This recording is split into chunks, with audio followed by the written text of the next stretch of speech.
If you're looking for deep fulfillment from your spiritual practice, the most important thing for you to do is to align yourself with your soul's will. But how do you know you're really following the voice of your soul and not the urges of your mind or your physical nature? Without understanding how to listen to and follow your soul's guidance, your spiritual practice will always feel empty and unsatisfying. In this episode on obedience, we unpack 4 different ways how to follow your soul's will and how you can put yourself into the divine flow that will bring long-term happiness and purpose to your life. My name is Abhinava, and you're listening to Spirit Matters, a podcast helping modern seekers integrate their spiritual practice and spiritual awakening experience into their daily life. Me and my co-host Vajan are meditation teachers with over 25 years of experience, following the path of love, devotion, and surrender as taught by our guru, Sri Chinmoy. And if you enjoy our conversations, we truly appreciate it if you can rate us in your favorite podcast app or leave a comment. We read all our comments and we really enjoy your encouragement. So without any further ado, let's dive into today's episode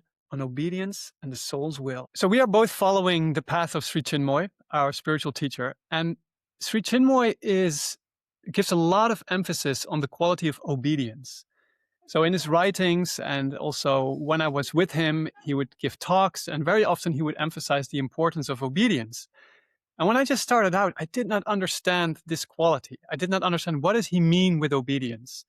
And so what is it? What is this obedience? But it was clear that for Sri Chinmoy, it was one of the main qualities. I just found one of his aphorisms that said, obedience, obedience, obedience. This is indeed God's first law, last law, and only law.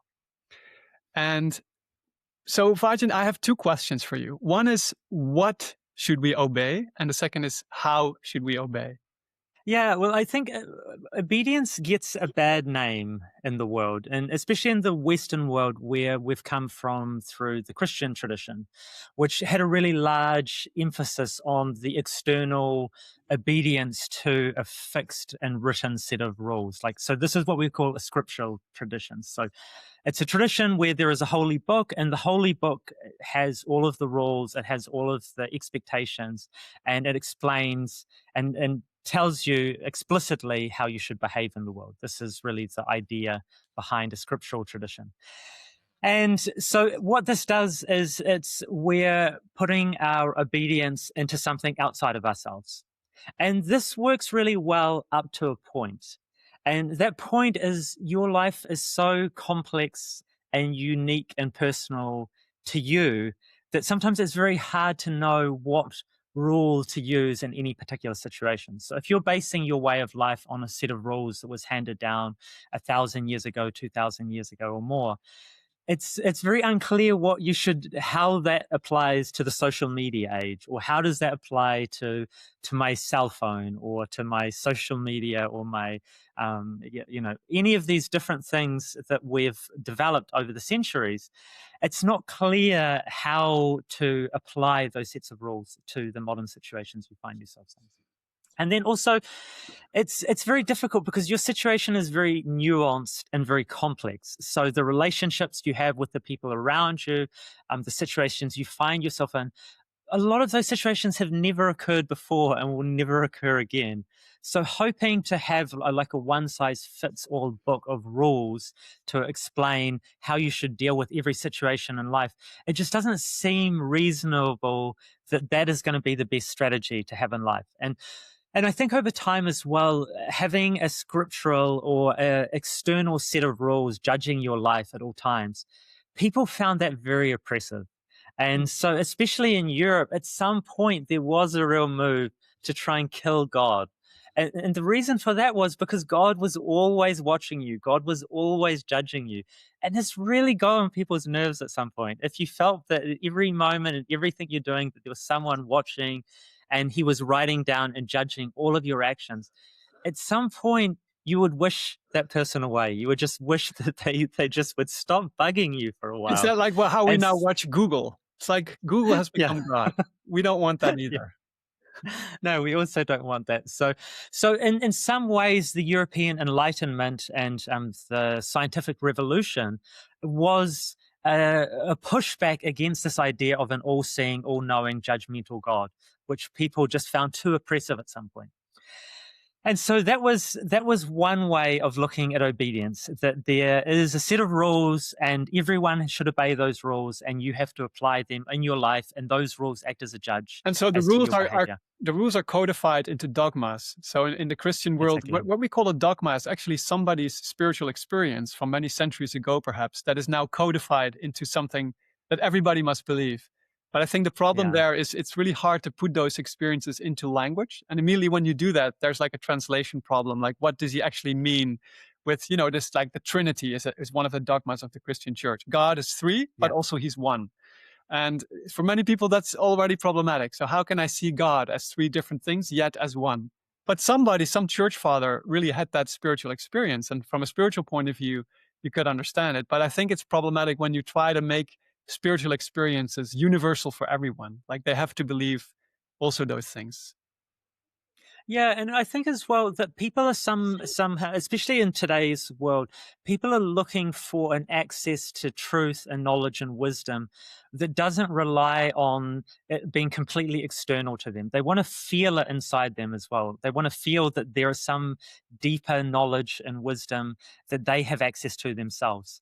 And that's why I think people have started to turn to the Eastern traditions. And so if we look at the Eastern traditions have been based more on what's called a dialectic approach. And that's the relationship between a student and a teacher. And the really interesting thing with the dialectic approach, the student-teacher relationship, is that there's particular ideas that this teacher is attempting to impart onto the student.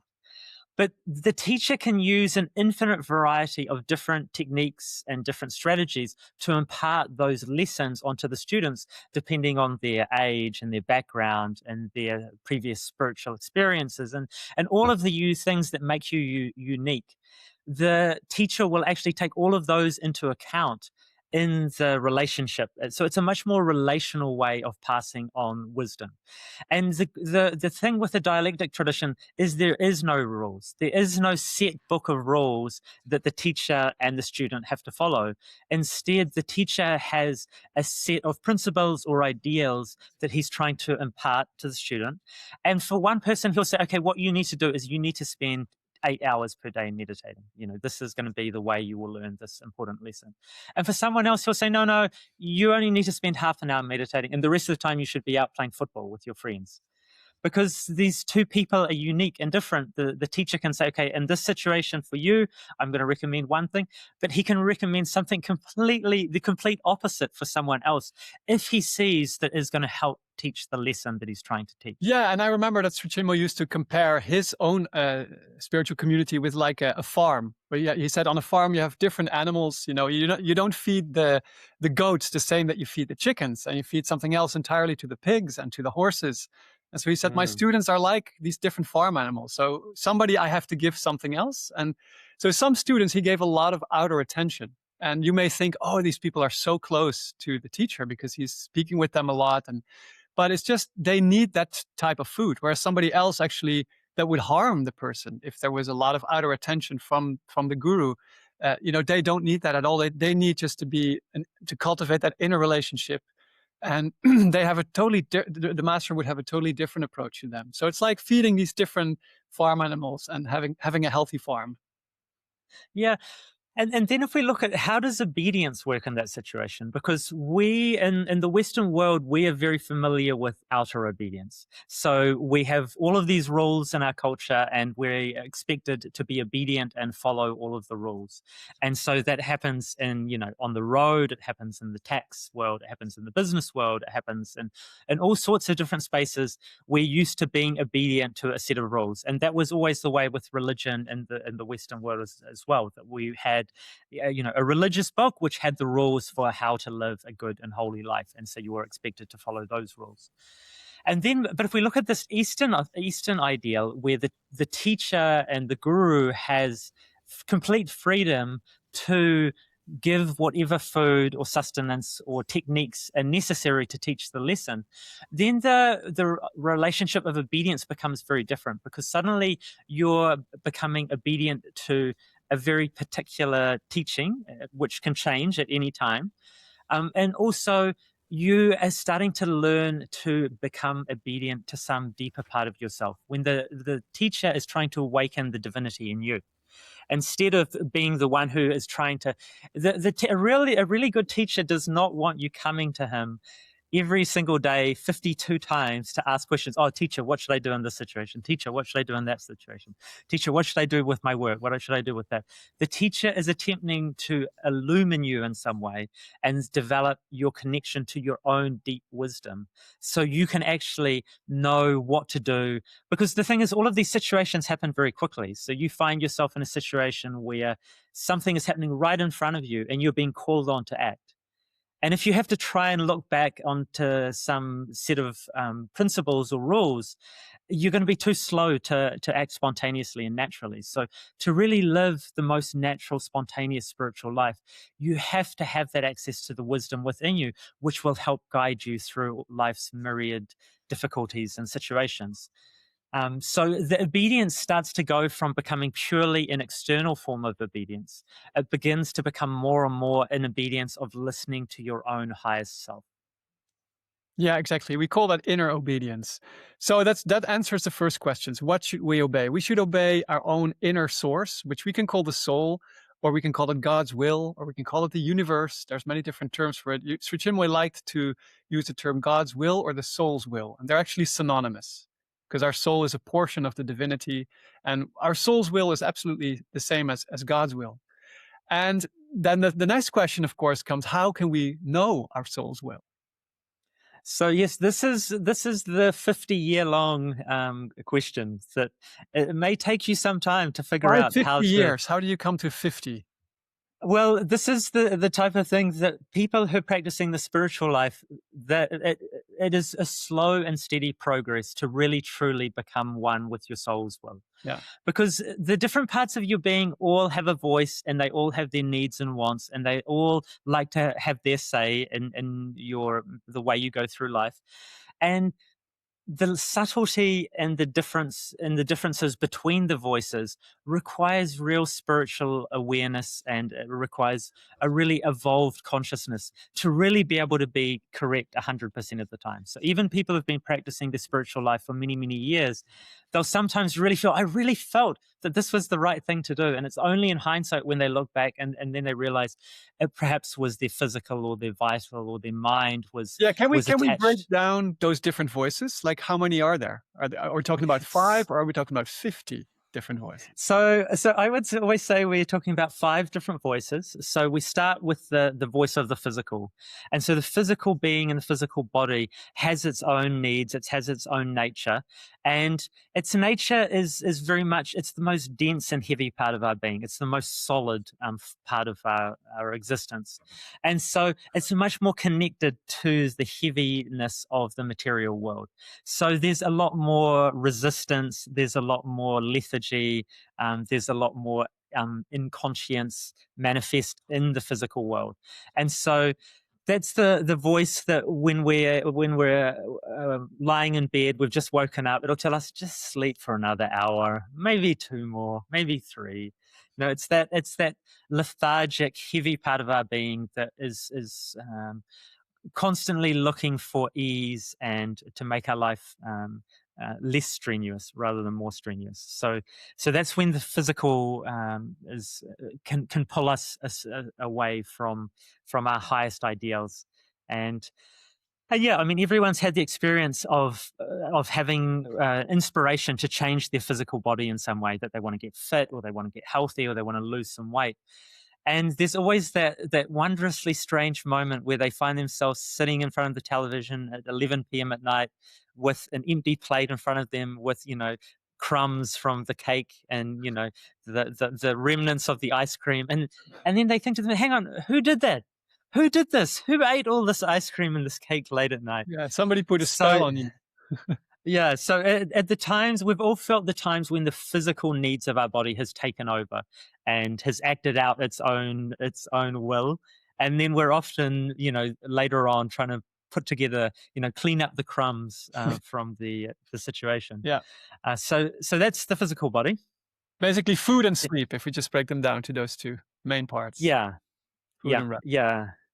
And so then we go to the vital part of our being, which Sri Chinmoy was really, Sri Chinmoy is actually very precise and unique in the ways that he described the spiritual realities. And he didn't find it necessary to rely just on the ancient Hindu Vedic approach. He, in some ways, he saw things and he made them very clear and very succinct, and almost in some ways simplified them. So, especially for his Western students, if everything he was talking about was explained using Vedic terminology and Sanskrit words, it becomes the barrier of entry into the knowledge becomes much higher. So, Sri Chinmoy tended to use simple English words to explain things. And he also came up with his wonderful co-joined words, where if he couldn't quite find the right word, he would create new words or use words in a slightly unique way. So as his students, we kind of discovered and had to understand his vocabulary around these things. But the vital for what we understand it is really the energetic part of our being, where a lot of the desires and the energetic forces that animate the being exist on the vital plane. And the vital plane to me seems to be quite a large space, because it can go from really the lowest energy centers in the body, so like the sexual energy centers, but it can also go up to very elevated and aspiring. The aspiring vital was often the term that we heard. So there was that same energy could move in completely different ways. It could move down into more the physical needs of the body, but it could also move upwards and be a real asset and a real support and aid to our spiritual lives as well. So the vital, I think, that energetic properties inside the body, everyone's felt it, and everyone's felt when it's pulling them in a direction that they don't want to go, and you really feel that energy is very strong. It's got a really strong pull to it, and so when it is going in the wrong direction, it's actually very hard to control it and bring it back into alignment. And just the same, we've all felt times where our physical body has felt energized and felt light and felt it's almost like it's where the energy is moving upwards. So instead of moving down into the physical world, into the lowest chakras, it's flowing upwards, and we're starting to feel the energy moving towards the spiritual aspects of our being. Yeah, and So, Chimoy made a distinction between the lower vital and the higher vital. And so the more problematic part that needs more illumination would be the lower vital. And I think these are the centers that are below the navel. So there's 3 chakras there: the Manipura, the Swadhisthana, and the root chakra. I forget the name right now, the Muladhara. mm-hmm. And I think they're connected with 3 different life energies that we have to conquer in the spiritual life, which is power, sex, and wealth, or the clinging to those 3 things. And so the navel chakra is more connected with the idea of power, to strive for status and prestige in the world and to lord it over others. That inclination. Now, the Swadhisthana chakra, that's just below the navel, is the urge for sex or procreation, and those urges lust that we also need to overcome eventually in the spiritual life. And then the lowest one is the striving for wealth, just the financial security, and that's the one in the Muladhara chakra. So you can say those 3 life energies flow through the vital, and they can create these kind of impurities in our nature that is really hard to overcome. It takes a long time, but that's why the vital is such a challenging part of our being, that perhaps with the mind needs a lot of purification and light in order to transcend that slowly and steadily.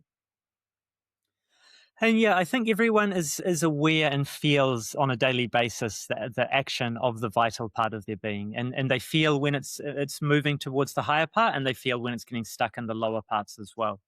And yeah, I have heard some spiritual teachers as well. They talk about the energy flows into the solar plexus, into the body, and so this is also in the Chinese system. They see this, and then at that point, either that energy always needs to flow; it cannot stay still. So at that point, either it moves upwards and it flows upwards and becomes aspiring and moves into the higher realms, or it moves downwards. And so we all have a choice about where we put our attention and where we focus our awareness. That will help guide that energy. Yeah, and so if you relate it to the question of obedience in the vital, whenever you get the urge to strive for power, wealth, or sex, that is the voice of the vital, like tempting you or asking you to obey its wishes and its whims and its desires, right? Yeah. exactly. Okay.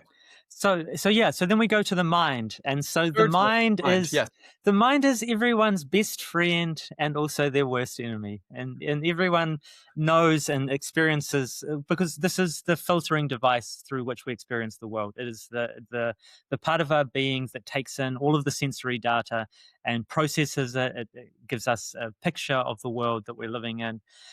But as we know with the mind can have its own problems, and it's often beset by a particular set of problems of doubt, of worry, of insecurity, of jealousy and envy, and all of these types of things that you get from looking around in the world. So it makes sense that the part of your being that is constantly looking around and comparing and looking out for danger and being concerned for your well-being is going to fall prey to those types of temptations to indulge in those qualities.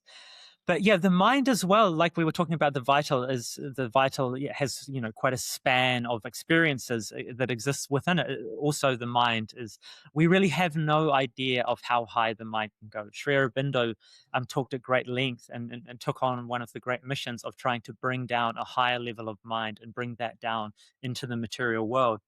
And so I think at this time in human evolution, we think we know what the mind is, and we think we know the capacities of the mind.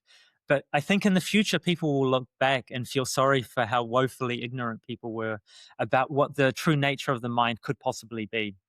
I think over thousands of years, we've seen that people have moved and transformed their experience of life through the mind. But I still think we're really just scratching the surface of the true capacity of the higher aspects of the mind. And so, what is the desires of the mind? What is that voice of the mind? How do we recognize that? Yeah, I mean, for most people, the mind is the only voice that they recognize. It is the part of their It's the loudest being. voice for sure. Yeah, it's the conversation we're having with ourselves constantly throughout the day. And it's a really unusual thing, the idea or the concept of what we're doing when we're having a conversation with ourselves.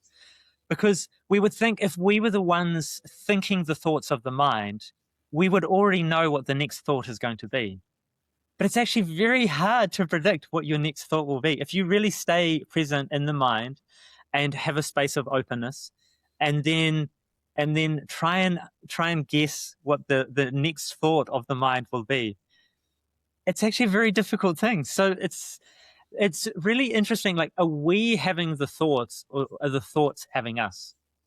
Because the way the thoughts appear in our mind, it doesn't seem like we have full agency to control or create the thoughts we're having, especially in the beginning of our life. And for most people throughout their whole lives, I mean, so many people struggle so deeply with repeating patterns of thoughts that they don't want to be having, which seems strange if you are the one creating the thoughts, that you can't simply stop having those thoughts. But it Yeah. seems to me in some way that thoughts are something that will appear in our mind. It's like a radio transmitter.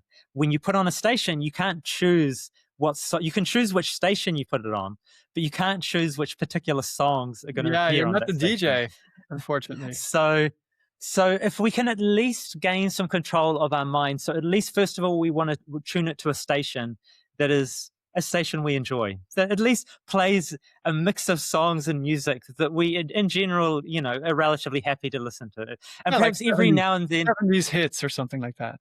yeah, and then perhaps every now and then there'll be a song will come on that we really dislike, and we have to know how in that moment to either turn it off or be able to change the station to something that we do enjoy.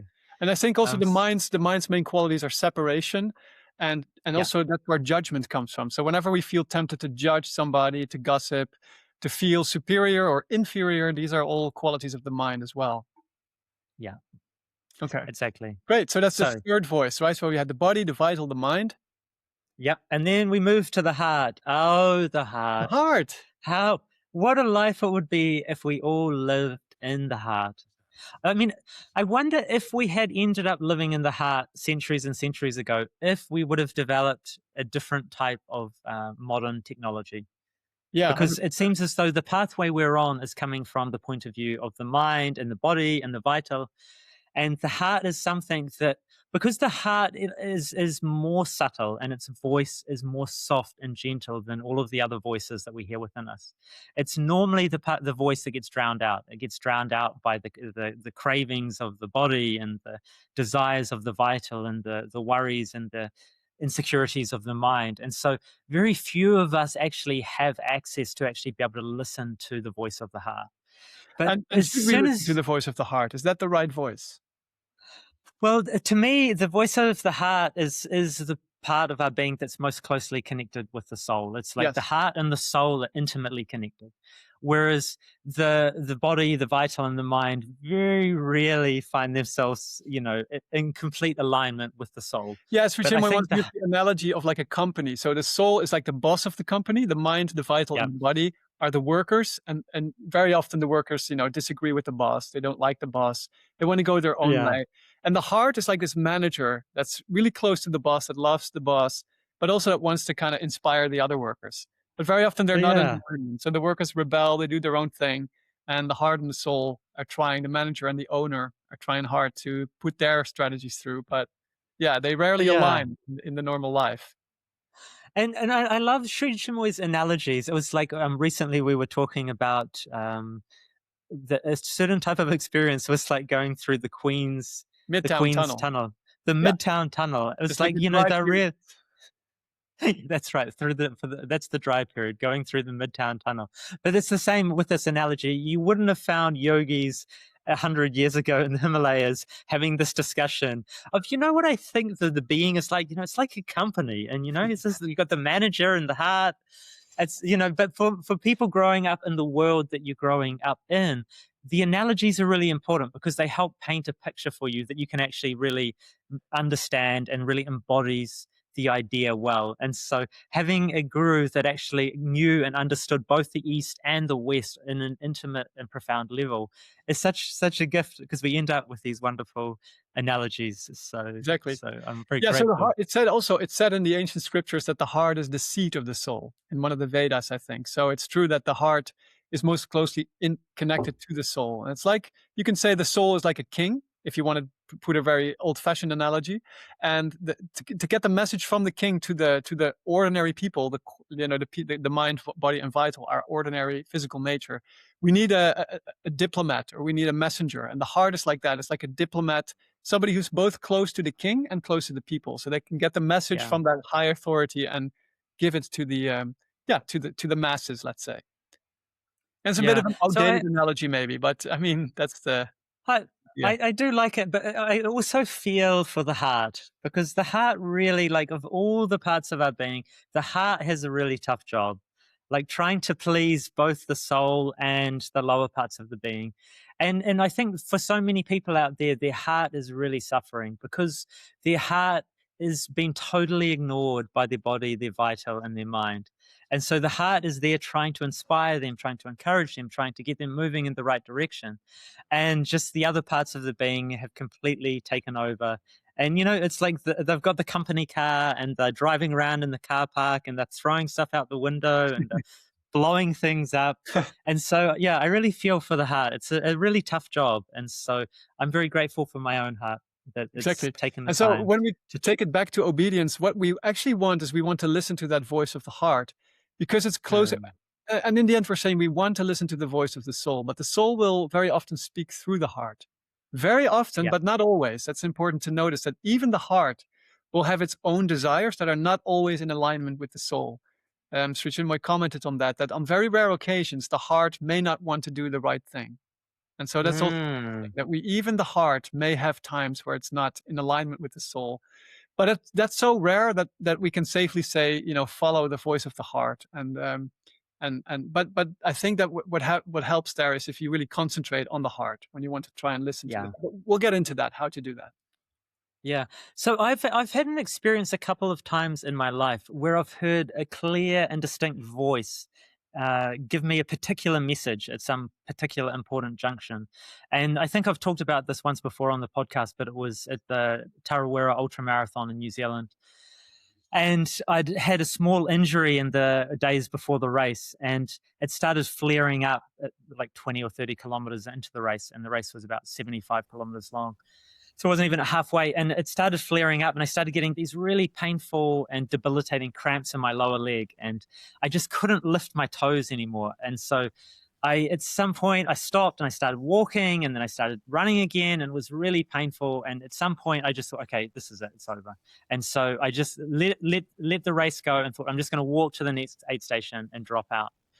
And I was just walking along through the forest, and it's always kind of a sad situation where you've really committed and put a lot into this event. You've trained, you've prepared, you've done all your tapering, you've done your carbo loading, and you've been so excited. And then something goes wrong, and you can't do anything about it.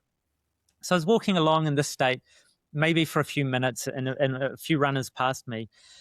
And then suddenly, just out of absolutely nowhere, this voice very clearly and specifically just said, "This is not how it ends."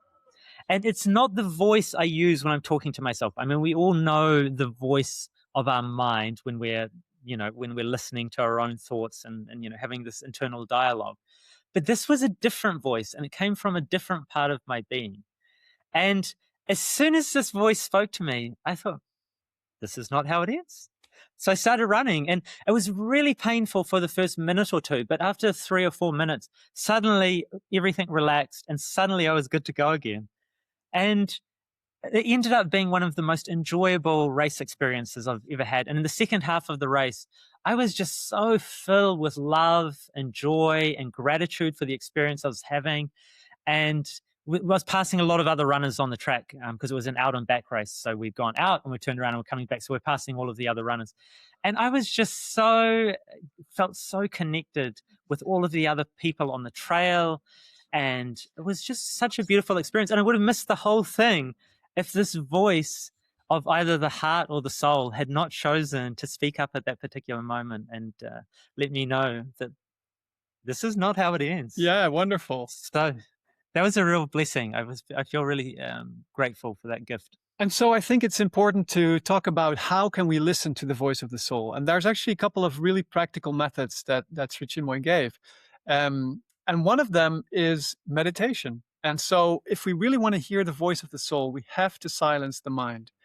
And we have to not allow any thought, whether it's good or bad, into the mind for, Sri Chinmoy actually advised 10 minutes. If you can do 10 minutes of meditation, and at this point, it's good if you have a certain question. So let's say in your life, you are at a junction where you can go this way or that way. Let's say you have a new job offer, or you're wondering about a new relationship, or whatever it is. And you can ask your soul, should I do this or not? What is your will? What is the will of the soul? And you meditate for 10 minutes and really try not to have any thought, which is already quite difficult. You really need to practice, need to already have a spiritual practice to be able to do that. And then also no desire to have any answer whatsoever. And then Sri Chinmoy describes from within, a voice will come and tell you this is right and this is wrong. So that's a method that you can know the soul's will. And that's interesting because there's also an easier method, and you don't actually have to know the soul's will. So I found an aphorism which I found so revealing and so inspiring that Sri Chinmoy wrote, and that I have to say really applies to my life as well. I really resonate with it. And he wrote, "My Lord, do not tell me what your will is. Without knowing your will, I shall try to fulfill it. Why? Because, my Lord, if I first learn your will and then execute it, who knows, I may not be as happy." So the idea here, that's nice, right? That's interesting. Not even to want to know God's will or your soul's will. And I thought about that, and it's actually, there's a way to be aligned with your soul's will without mentally knowing it. And you can call this a divine flow. So when you're in the divine flow of life, your life flows naturally in alignment with your soul.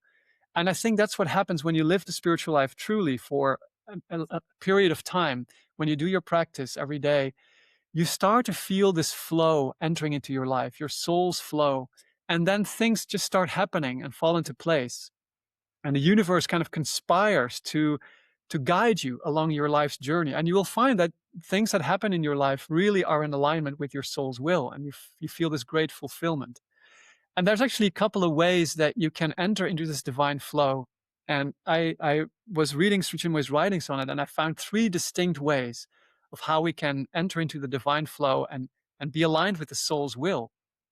And one of them is the idea of self-giving. So self-giving is a term that is, again, one of those hyphenated words that we spoke earlier about, self/giving.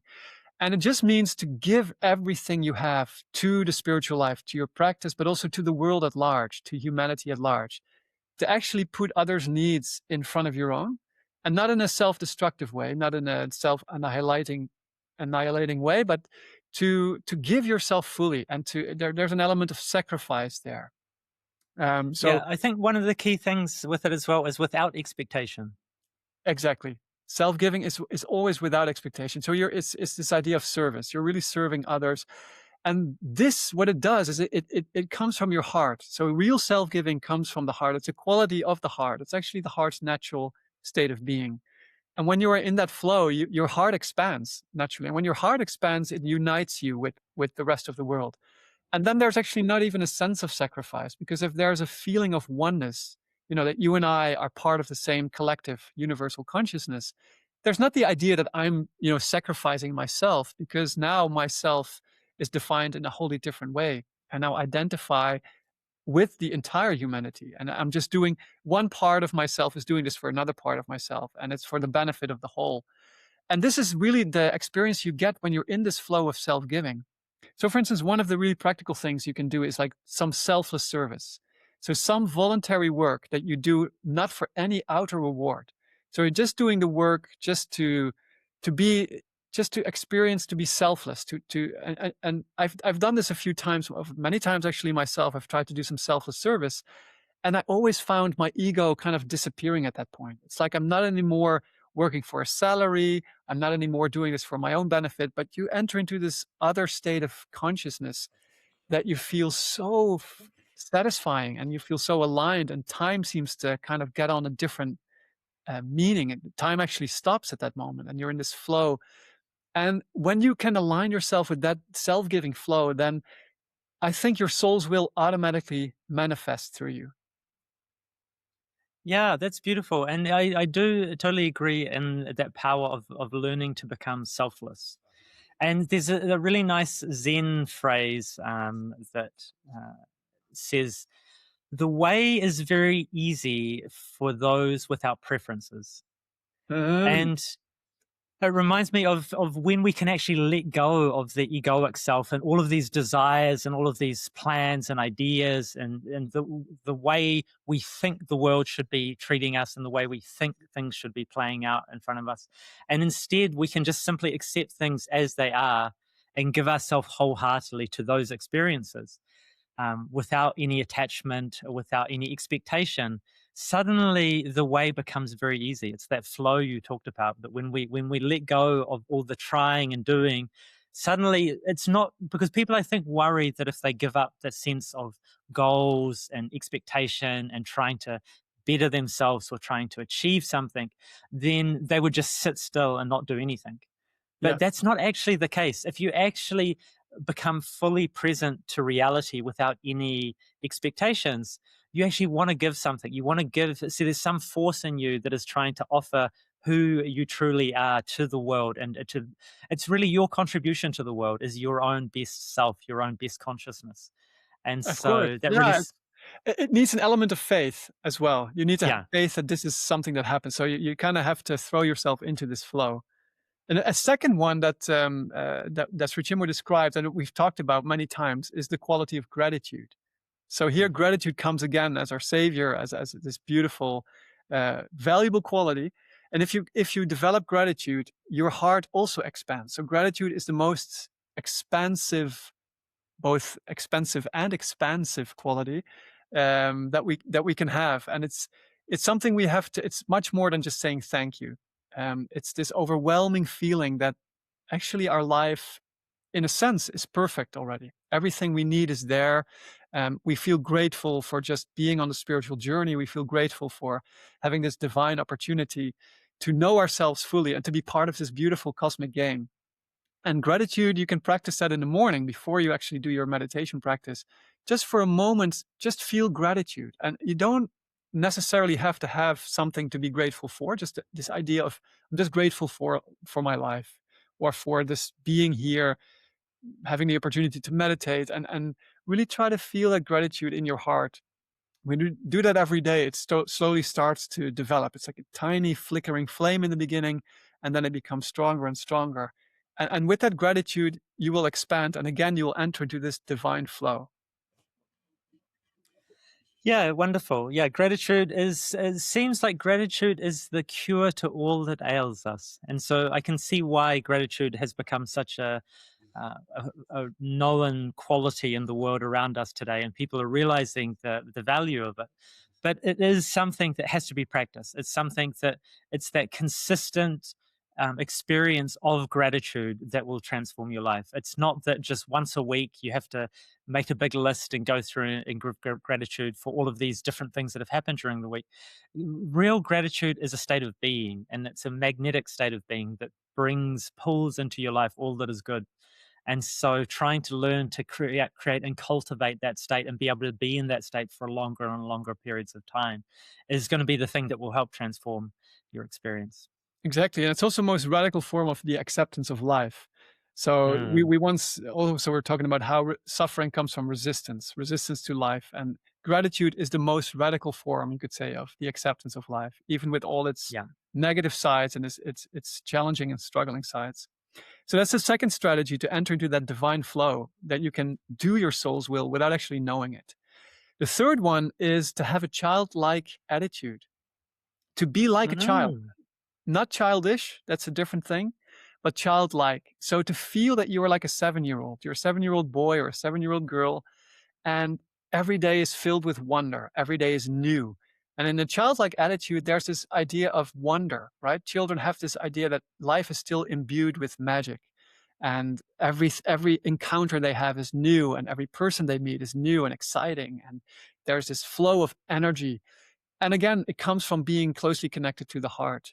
And when I started meditating on the heart, I started having these feelings that I only knew from my childhood again. I was like, wow, I really feel this sense of being a 7-year-old again, and feeling like, wow, this world is full of wonder and magic, and I'm here to discover it, and every day is new. So this idea of newness, freshness, spontaneity, energy that's available comes from a childlike attitude. What do you think, Vajan? Are yeah. you like a 7-year-old? Do you feel like that? Oh, I'm trying. I'm really trying. And the thing is, when you're a child, you still believe in the possibility of adventures, and I love the possibility of adventures. So I Yes. am trying to live out some adventures now in my life and keep that childlike spirit alive. And I think a lot of adults actually look back on their childhood in very fond terms, because they have that sense that there was some special consciousness there. If you had a good childhood and you remember your holidays or special places or special times, you realize that you've lost something. Yeah. And it would be so beautiful, I think, for many of us to be able to refind and rekindle that spirit within us. Yes, and that's the consciousness of the heart. And it's the good news is it's not gone. It's just buried under these layers of mind that we developed when we got older. Yeah. The intellectual mind, the thinking mind, the rational mind. But if we start meditating on the heart, we can bring back that childlike quality. And then that again puts us into this flow, this divine flow, where we can just be aligned with our soul. And the closer we are to our heart, the closer automatically we'll be to our soul as well. And so then again, we don't have to know our soul's will. And just to recap those three different things, or actually four different things, how we can know our soul's will or be acting in accordance with our soul's will. The first one is, if you really want to know your soul's will, and there are times when you do want an answer, and especially in times when you're on a junction, or you want to know, should I do this or should I do that? Then it's very helpful to use the first method, which is to silence your mind, meditate, again, concentrate on your heart and the center of your chest, the anahata chakra, the heart chakra, because that's where the most of the message, the answers will come from. And really try to be silent for 10 minutes, not to have any good thoughts or bad thoughts or any expectations or desires, and then listen. Ask the question after those 10 minutes and listen to the answer. And then if you're going through your normal day-to-day life and want to be aligned with your soul's will, then you can practice one of the three methods to enter into this divine flow of life, which is self-giving, which is gratitude, and which is a childlike attitude. So these are some of the most practical, powerful things how we can align ourselves with our soul's will. And all of these things, the thing they have in common is it's all up to you to do the practice. It's no one is going to do it for you, and no one can stop you if you Not decide even that you would like to. ChatGPT? We can't just ask ChatGPT what our soul will is, do you think, in the future? Unfortunately, not. This is going to be the great juncture, perhaps, for humanity. There'll be those who give up on the soul and instead listen to AI for all of their wisdom, Yeah, and then there'll be those of us who've really dived into the heart and are listening to that. And let's see in 1,000 years how the two different groups end up. excellent. And I want to just give a few more of Sri Chinmoy's aphorisms about obedience, just to kind of lose that quality that we talked about in the beginning, how we have some resistance to the quality of obedience because of perhaps centuries of really hard pushing down from religions, the outer obedience. But Sri Chinmoy wrote, obedience is the blessingful seeker. Obedience is the hopeful journey. Obedience is the soulful road. Obedience is the fruitful goal. The proper meaning of obedience is paradise. And he also said, Well, the proper mening is paradise. That's yeah, not what some I mean, that's people have basic. been thinking. No, exactly. The proper meaning of obedience is paradise. And I think it's good maybe to dive into that a little bit deeper, because of course, why we are bringing this up is that we want fulfillment out of life. We want to be truly, truly happy, and not just ephemerally happy, but happy on a deep soul's level, which includes things like meaning and purpose and having to find your role in your life. And that's why obedience is so beautiful and important, because it puts us in alignment with our soul. And eventually, to find fulfillment in life, we have to listen to the soul. We have to listen to, if you don't like the term soul, we have to listen to our higher self, or the Buddha nature, as the Buddhists explain it, or the Atman, or the kingdom of heaven is within you, as Jesus said in the New Testament. And so there's all these different terms to describe that reality, that inner divine reality. And that will really bring lasting fulfillment. And it's actually not the fulfillment of our desires, not to do what is expedient in the moment, but to take the longer view and to see what is really making us fulfilled in a very deep level. And that is, I think, it's listening to the soul and obeying the soul's dictates. And I think we can summarize the spiritual life by that very simple phrase. What is the spiritual life? It is listening to and obeying the soul's dictates. And as we just discussed, we don't even have to know these dictates with our mind. We can throw ourselves into the divine flow, and then they will reveal themselves to us. And perhaps this is also a nice way to introduce the story. I had a spiritual story about obedience. There's actually a lot of different stories from the scriptures about obedience, and they mostly come from the East, from the Hindu tradition. And this is a story about Guru Nanak, who was the guru of the Sikhs in India. He was one of the most well-known gurus. I think he lived in the 14th or 15th century in India. And he had two sons, and he also had some disciples. And he was living actually as a farmer in those days. He was cultivating some land. And one day he cut some grass and put them into bundles. And he asked his sons to carry these bundles to his house. But his sons were actually quite arrogant. They refused. They said, it's beneath our dignity to carry this grass. What are we, coolies? We can just ask the servants to do it. We won't do it. So they were always disobeying their father, even though they also knew their father was a guru, was a spiritual man, but they would not listen. And then Guru Nanak asked one of his disciples, and this man had actually been a very wealthy man before he accepted the spiritual life and accepted his guru. And he grew up in opulence, and he had servants himself, but without any missing a beat, without any question, he just picked up the bundles of grass and one by one carried them to his guru's house in the heat of the day. And so Guru Nanak was very pleased with his obedience. And then so sometime later, there was a big storm. And in the middle of the night, Guru Nanak lived in a very simple house. And the storm actually destroyed one of the walls in the house. And it was raining heavily. And so, of course, Guru Nanak woke up in the middle of the night. And the first thing he did was he called on his two sons to kind of fix the wall. And the sons were coming there and they were just complaining and said, oh, what do we know about fixing walls? Leave it. Tomorrow we'll call the masons and they will fix the wall. And so they refused. And then Guru Nanak, no, he wanted the wall to be fixed right away. So he called on this disciple of his who had previously been obedient. And the disciple immediately rushed to his guru's house. And this disciple also knew nothing about fixing walls. He'd been a rich man. He'd never had to repair anything in his own house. But he said, my guru asked me to do it. and so I have to do it, and he will give me the capacity. So he started just by looking at the wall. He started trying to fix it, and he was actually able to kind of fix the wall again. It took him a couple of hours, and then when the wall was fixed, Guru Nanak came over and he inspected the wall and said, "It's not done to my satisfaction. Break the wall and start over again." And without missing a beat, the disciple, did that. Although he had worked there for a couple of hours, he broke it down again, started building up the wall again, trying his best. And again, Guru Nanak looked at the results and said, "Here's a mistake. There's a mistake. I don't like it. Break it and start over." And this happened like 3 or 4 times. And then the 2 sons of the master came over by this time. It was the next day in the middle of the heat. And these 2 sons were ridiculing the disciple. They were saying, "You were a rich man. Why are you doing this kind of menial work? Why you're listening to our father? Why are you so?" He's just telling you crazy stuff. And they were ridiculing him. But the disciple was so adamant in his obedience. He was so devoted to his guru. He would just build and break and build the wall. And Guru Nanak kept asking him, "Build it again. Build it again. I'm not happy." And this happened 7 times. And finally, after the 7th time, and working around the clock, the Guru came back and said, "I'm so pleased. I'm so pleased with your devotion and your obedience. You never complained, even when I was making what was on the surface ridiculous demands, but I was testing your obedience. I was testing if you truly obeyed me." And he declared this disciple his best disciple. And I think eventually perhaps this disciple took over the ashram. And so that's a story of obedience. And there's a parallel story that people perhaps are familiar with the sage Milarepa, who was a Buddhist sage in the 12th century, I believe. And he had a similar ordeal with his master. His master asked him to build a tower made of bricks. And each time Milarepa built this tower of bricks and stone, it took him hours and days. The guru came and said, "I'm not happy, break it and build it again."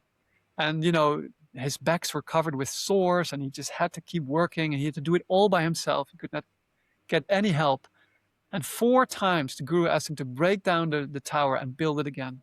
And finally, after the 4th time, after weeks and weeks of this hard labor, the guru actually was moved to tears and said, "I've never encountered anyone who was so obedient as you did." And he explained to Milarepa why he asked him to do this. He said, in your youth, and of course Milarepa knew this, in Milarepa's, when he was a young man, he actually practiced black magic, and he did something terrible. He put a curse on some of his parents' enemies and killed 35 people. And so there was so much bad karma that he had accumulated by practicing this black magic and by putting this curse and killing these people, that the guru saw that the only way he could practice the spiritual life was if he would purify his karma by giving him this impossible tasks, kind of to work through his karma. And so there's always a reason behind the guru's requests, and we cannot always fathom it. But if you have faith in the teachings and in the teacher, then we feel that by obeying the teacher, we are kind of aligning ourselves with our soul's will. And the teacher, if it's a true, genuine spiritual teacher, he will represent the soul for us. He will represent the soul's will in our life. So obedience has a very sometimes hidden strength to it, that it puts us in alignment again with the soul and with the teachings. Yeah, beautiful. And what that story reminds me of as well is the need for action in the world. If you want to transform your nature and you want to transform the world, you actually have to at some point get your hands dirty. You need to be in the world and be doing something. And Right. with both of these stories, the lesson is learned not just by concentrating or doing an internal practice. The lesson is really made real by actually getting your hands dirty in the world and actually living it out. And so I think that's always a good lesson for all of us practicing our spiritual lives. That the times that seem difficult and seems challenging, perhaps those are the times that are most valuable for actually learning and making the spiritual qualities most solid and real in our lives. Beautiful. Great. So that puts us to the end of our episode about obedience and listening to the soul's will. Bhajan, did you have anything else to add? No, but if I was going back in time to become a great spiritual seeker, I probably would have done some masonry or bricklaying as a prerequisite, as a prerequisite course, just in case. just to be prepared. Exactly. Yeah. So everybody out there, if you want to, practice obedience, practice some bricklaying. It can Yeah. come in handy in your spiritual life. You never know. But perhaps today's masters will ask you to do some programming. Just Yeah, that would. cleaning the code of the website or something. Oh God, that Yeah. would be Different form something. of bricklaying altogether. Yeah. All right, everybody, thank you for watching and listening to us. If you like our content, here I'm going to have a very specific request. Text a friend today about our podcast. If you enjoyed this, just text one of your friends, say, hey, give this a listen. And this way, you're going to help us with the algorithms. We're getting a little bit better known. And we're always happy to expand our audience. If you want to help us out, you can rate our podcast in your favorite podcast app or give a comment. We're always reading the comments. I'm really grateful for them. And without any further ado, I would say we'll see you next week for our next episode. Wonderful. Thank you very much. Thanks.